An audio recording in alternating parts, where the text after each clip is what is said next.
আসসালামু আলাইকুম ওয়া রাহমাতুল্লাহি ওয়া বারাকাতুহু। তিরমিজি শরীফের 2416 নম্বর হাদিস, নবীজি সাল্লাল্লাহু আলাইহি ওয়াসাল্লাম বলেন, লা তাজুলু কদমা ইবনি আদম ইয়াওমাল কিয়ামাতি ইনদা রাব্বিহিম হাত্তা ইউসআলা আন খামসিন।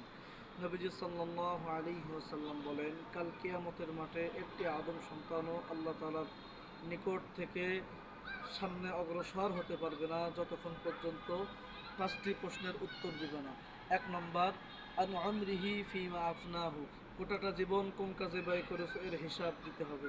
2 নম্বর, ও আন শাবাবিহি ফিমা আবলাহু, যৌবনের শক্তিটা কোন কাজে ব্যয় করেছো এর হিসাব দিতে হবে। 3 নম্বর, ও মালিহি মিন আইনা ইকতাসাবাহু, 3 নম্বর, সম্পদ কিভাবে উপার্জন করেছো এর হিসাব দিতে হবে। 4 নম্বর, অফিমা আনফাকাহু, এবং সম্পদ কিভাবে ব্যয় করেছো এর হিসাব আল্লাহ তাআলার কাছে দিতে হবে।